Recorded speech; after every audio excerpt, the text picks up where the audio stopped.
Tonight, gays in the military. An attempt to overturn Don't Ask, Don't Tell fails. I'm Katie Couric. Also tonight, it's now the deadliest year for NATO forces in Afghanistan. Black Hawk down. 9 are killed, most of them Americans. Political ads are flooding the airwaves. Why you may never find out who's paying for some of them. And solutions to the bedbug epidemic.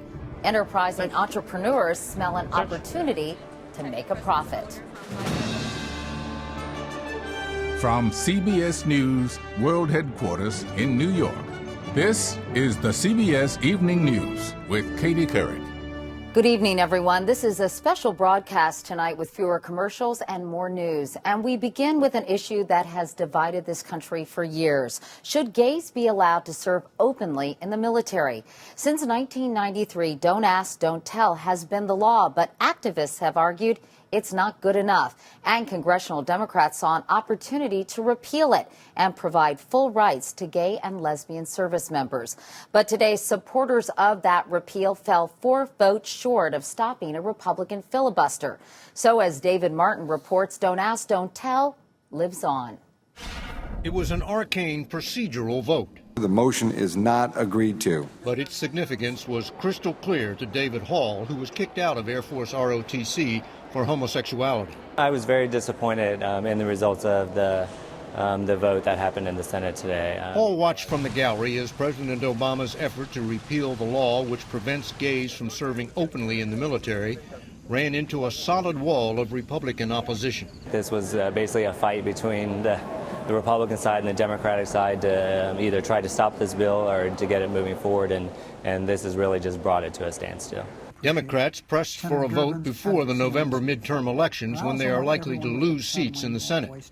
But Republicans refused to let it come to a vote. This is a blatant political ploy in order to try to galvanize the political base of the other side, which is facing a losing election. Repeal has supporters all the way from the chairman of the Joint Chiefs of Staff to Lady Gaga, who unleashed her eye-popping celebrity to denounce Don't Ask, Don't Tell.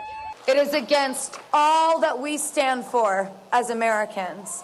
It even inspired an art exhibit in Los Angeles, photographs of more than 60 gays still in uniform and hiding their identities. Countless others currently serve in the military and have to hide who they are. And I wanted to show photographs that really captured that kind of isolation. But repeal did not have the support of the leaders of the 4 armed services, who wanted to wait until the Pentagon completes its own study of the effects of allowing gays to serve openly. I don't know yet what the impact on unit cohesion will be. I don't know yet what the impact on recruiting and retention will be in our combat readiness. This was not the last chance to repeal Don't Ask, Don't Tell, but it might have been the best chance for some time to come. Katie? All right. David Martin at the Pentagon tonight. David, thanks very much.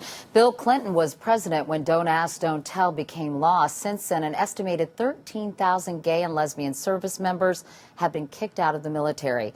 Today, as part of a wide-ranging interview, I asked the former president about the law. Don't Ask, Don't Tell. Do you ever regret it as a policy? Oh, yeah, but keep in mind, I didn't choose this policy.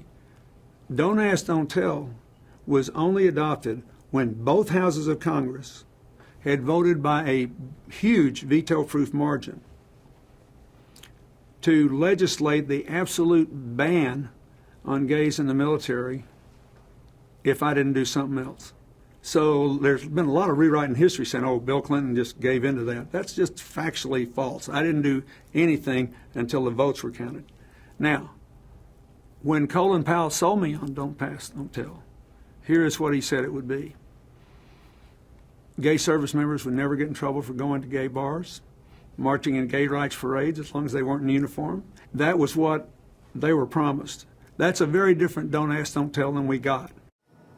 And we'll have more of my interview with the former president a bit later in the broadcast. But right now, we turn to the war in Afghanistan. 2010 became the deadliest year for coalition forces when a Black Hawk helicopter went down today in Zabul province in the south.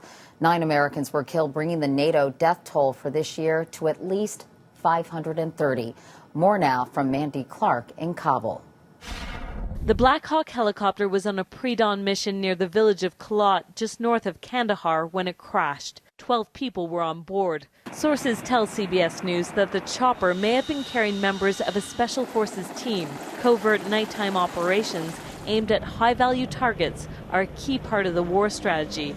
U.S. forces have been swarming into the outskirts of Kandahar in an effort to flush the Taliban out of its traditional stronghold. The Taliban was quick to announce that it shot the Black Hawk down with rocket-propelled grenades, but NATO says there was no enemy fire anywhere in the area.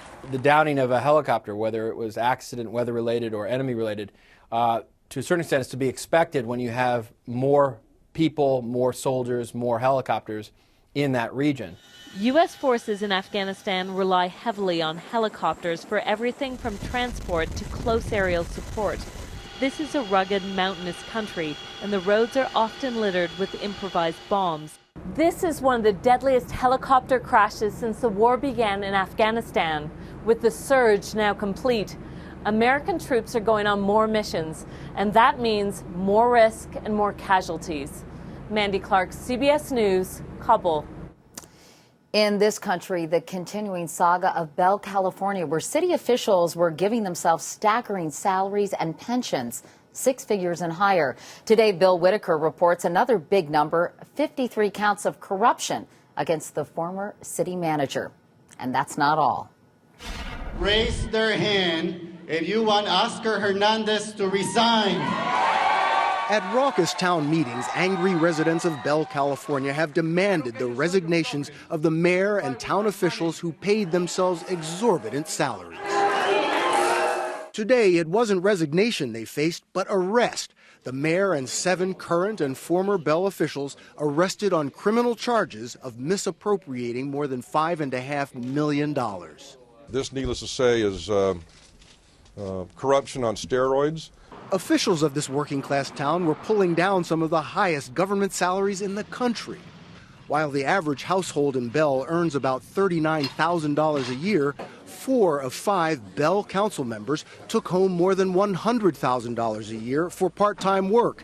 In similar-sized cities, the average is about $5,000. You have anything to say to the people of Bell?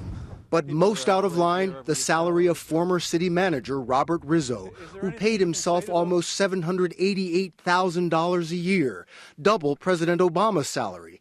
Add in benefits and secret loans he took from the city, and the DA claims Rizzo bilked Bell for $3.2 million. All the while, city taxes kept going up. Trash, lighting, everything doubled. They used the tax dollars collected from the hardworking citizens of Bell as their own piggy bank, which they then looted at will.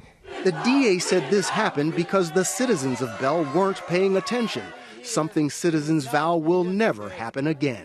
This is the greatest victory in Bell. The community's involved now. They're out there gathering signatures. They're out there attending council meetings. They are doing the hard work, and they're trying to take their city back. Now, believe it or not, those arrested Bell City Council members are still running the city. They can hold on to their jobs unless they resign, are recalled by the voters, or are convicted. Katie? Bill Whitaker. Bill, thanks very much. Turning to Campaign 2010, it's 7 weeks until those midterm elections with control of Congress at stake. And in the days and weeks ahead, we'll be keeping tabs on the critical contests that will decide it all. In the House, the Republicans need a net gain of 39 to take back control. And an analysis by our CBS News election team concludes they have an even or better chance of taking 66 of the seats now held by Democrats. It's a lot more difficult, but still possible for Republicans to take back the Senate. The GOP needs a net pickup of 10, and 13 now held by Democrats are in fact in play. The Republicans are likely to take at least one of them and have an even chance or better rather at 9 others. It's doable, but it's a long shot. For our CBS News race-by-race analysis of who's ahead in the critical contest, you can go to cbsnews.com.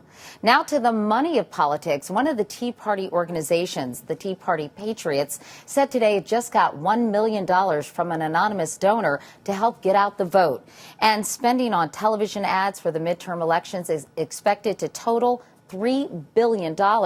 Because of a landmark Supreme Court ruling earlier this year, you may never know who's behind a lot of those ads. Here's our chief investigative correspondent, Armin Katayan. You're watching the first wave of an oncoming flood of campaign ads. Bailouts, deficits. Paid for by groups who don't have to tell you where their money is coming from. She voted for special interest earmarks. The group behind this ad attacking Senator Patty Murray of Washington calls itself the Committee for Truth in Politics. Trillions in deficit spending. Yet despite its title, the committee has no website, not even a phone number, and insists on keeping its donor list secret. And it's all legal. Information about who is bankrolling an ad really is important, critical information. The closest one can get to the truth is the attorney who represents it, James Bott Jr., a small-town Indiana lawyer who has become the go-to guy when it comes to fighting campaign finance disclosure. What can you tell me about the Committee for Truth in Politics? I can tell you what is public record. Can you tell me how many members are on the committee? No. Could you tell me how I could become a member?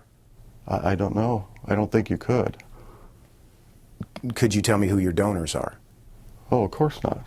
The 58-year-old Bopp was the legal force behind a landmark Supreme Court ruling last January. For the first time, it gave corporations, unions, and certain nonprofits the right to pump money into ads that directly endorse or attack a candidate right through Election Day, without always disclosing who's paying for them.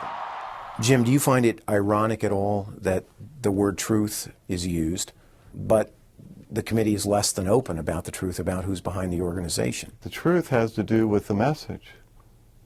And they haven't lied about who is behind it. They just haven't told you.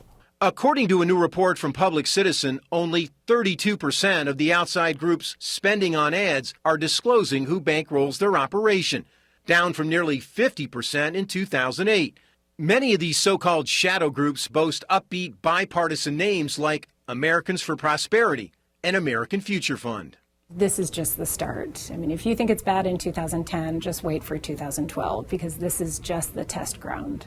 Hands off our Social Security and Medicare. One Democratic group, Americans United for Change, tied to organized labor, has already spent $4 million this year.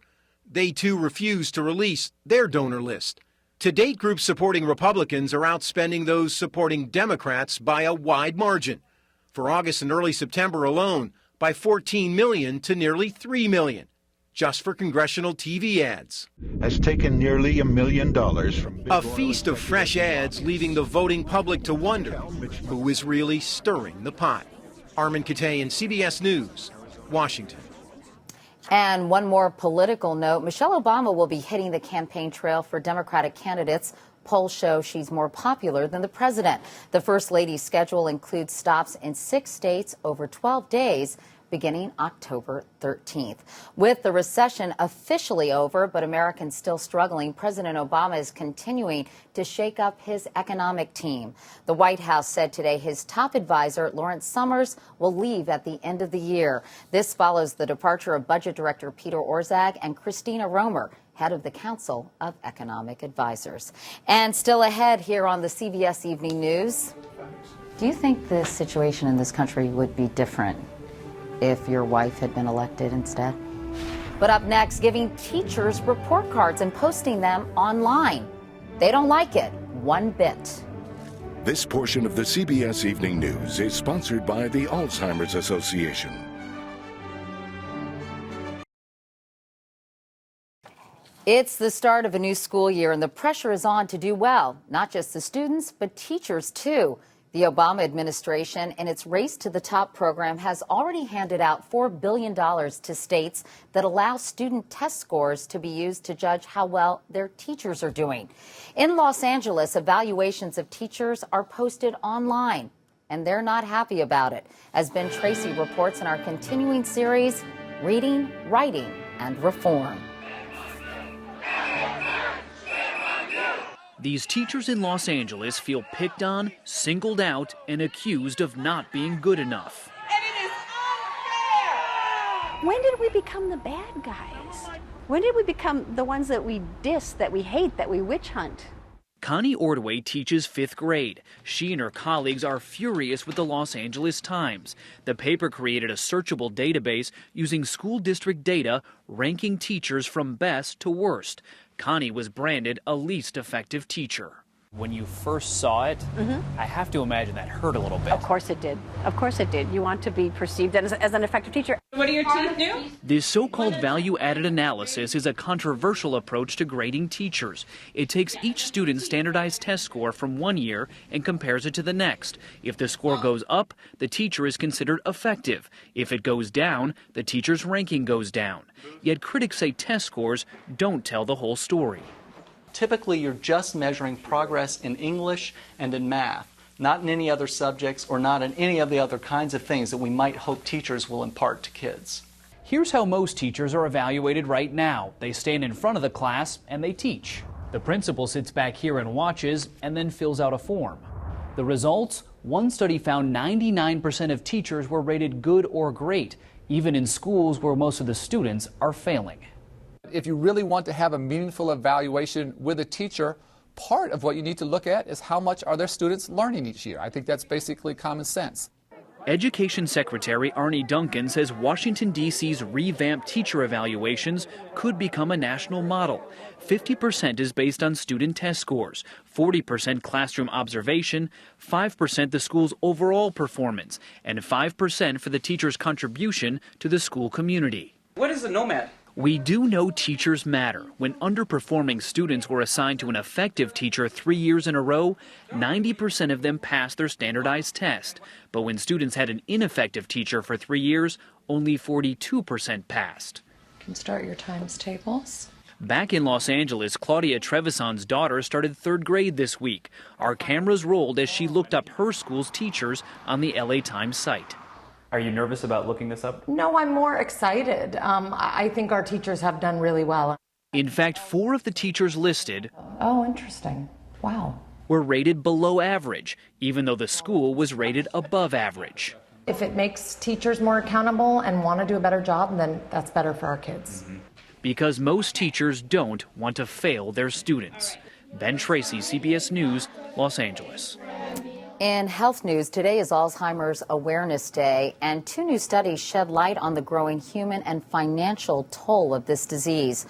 1 in 8 Americans 65 and older now has Alzheimer's, with a new case every 70 seconds. That will jump to 1 every 33 seconds in 2050. And the costs will grow as well. This year, caring for the more than 5 million Americans with Alzheimer's will cost $172 billion. By 2030, nearly 8 million Americans will have the disease at a cost of about $400 billion. We'll be right back. This portion of the CBS Evening News is sponsored by the Alzheimer's Association. There's a high-powered gathering going on here in New York City. It includes 64 current and former heads of state, along with corporate CEOs and Nobel Prize winners. The goal, nothing short of solving the world's problems. It's part of the Clinton Global Initiative, and today I spoke with the man behind it all, former President Bill Clinton, to get his thoughts on what's been accomplished and more. What I'm really proudest of is the huge numbers of people at all income levels, all walks of life, across all religious and racial and ethnic groups. We have turned into a global network. That's more important than the fact that we have given 75 million more people access to maternal and child health and 50 million more kids better education. And more important than all of the statistics is that people now know there's a network. They can come to us and figure out actually how they can make a difference. A lot of people in this country might say, hey, that's great, you know, that you're doing things around the world, but this country needs help. I completely agree.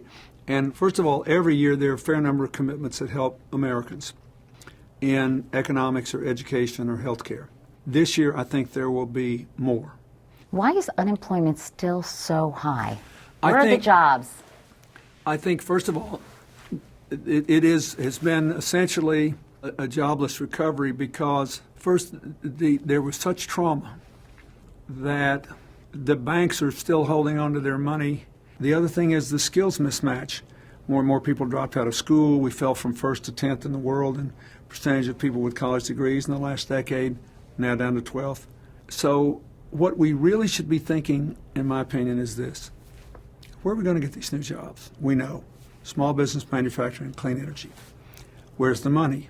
We know. In the banks, the corporations, and overseas investment. He may be tackling social issues around the world, but he's still paying close attention to the upcoming midterms. Do you think it's going to be a bloodbath for the Democrats? It depends on whether it's a choice or a referendum. If it's a choice, I think we'll surprise everybody and do quite well. Because if people start thinking again about what the alternatives are and what they really want, we're going to do just fine. This is crazy. They had 8 long years to dig this hole. Their argument is they had 21 months, we the Democrats had 21 months to get out of their 8-year hole. We spent $800 billion, only a third of which was designed to create new jobs, on a $3 trillion hole, didn't get us out. Throw us out, bring the old team back in so they can do what dug the hole in the first place. It's not a persuasive argument. Only works if you're really angry or really apathetic and everybody stops thinking. Do you think the situation in this country would be different if your wife had been elected instead? You know, that's impossible to know. I tell you what I think. I think both the president and the Congress have done a better job than they have gotten credited with, because people's lives don't feel better, and because they have been effectively attacked, and because the Republicans have just said no. Following this week's meetings, you can expect to see former President Clinton on the campaign trail supporting other Democrats ahead of those midterm elections. At the White House today, an extraordinary act of heroism, long kept secret, was officially recognized. President Obama awarded the Medal of Honor posthumously to Air Force Chief Master Sergeant Richard Etchberger. His 3 sons accepted it on his behalf. In 1968, Etchberger fought off North Vietnamese soldiers who had overrun his radar station in Laos and loaded 3 wounded comrades into a helicopter. They survived, but Etchberger was killed by a stray bullet as the chopper took off. His act of valor was kept under wraps for decades because his mission was top secret. We end tonight with a subject that's kept a lot of people from sleeping tight. Bed bugs. They've become such a problem. Experts and entrepreneurs swarmed a hotel near Chicago today for a kind of bed bug summit. It wasn't exactly her dream assignment, but Cynthia Bowers was there too. With marquee stores like Nike in Midtown Manhattan now shut down due to bed bugs, why would a big-name hotel knowingly let them check in? Because these pests aren't unwanted guests. They are the featured attraction at the first-ever North American Bedbug Summit. The bedbug has a distinctive smell. More than 50 exhibitors crammed into a small ballroom. So there's no pesticides involved. All touting solutions to a creepy and increasingly lucrative epidemic. It's definitely exploding at levels we haven't seen in the past. Last year, Americans spent more than $258 million trying to get rid of bed bugs, more than double the 2006 level, a number sure to rise as fear, like the infestation, spreads. Ready to go to work? Detective Bedbug promises its dogs can sniff out the critters in a matter of minutes. Search. All you're doing is delivering the bad news. Yeah, you're not killing the bed bugs. No, we're not killing, but you know what? The bad news is tough to give. And companies are cashing in on our desperation, pushing everything from pesticides to luggage wrappers. And you will eliminate all the bed bugs from your luggage. Even a concoction that smells like us. So this is the bedbug beacon? To help capture the bloodthirsty buggers. If you're hesitant about bringing chemicals into your house, there are 2 other options. First, you could freeze them, or you can fry the suckers. The temperature in this room is more than 130 degrees. High heat at a high cost, as much as several $1,000s depending on the size of the house. We have a good solution to bedbug treatment, but we need to make it more affordable. To take the bite out of the bill, as well as the bugs. Cynthia Bowers, CBS News, Rosemont, Illinois. Makes me itch. That's the CBS Evening News for tonight. I'm Katie Couric. Thank you for watching. I'll see you back here tomorrow. Good night.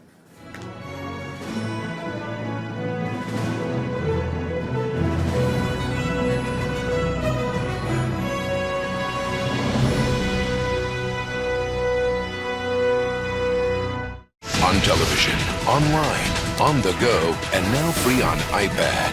CBS News, the most powerful reporting anywhere.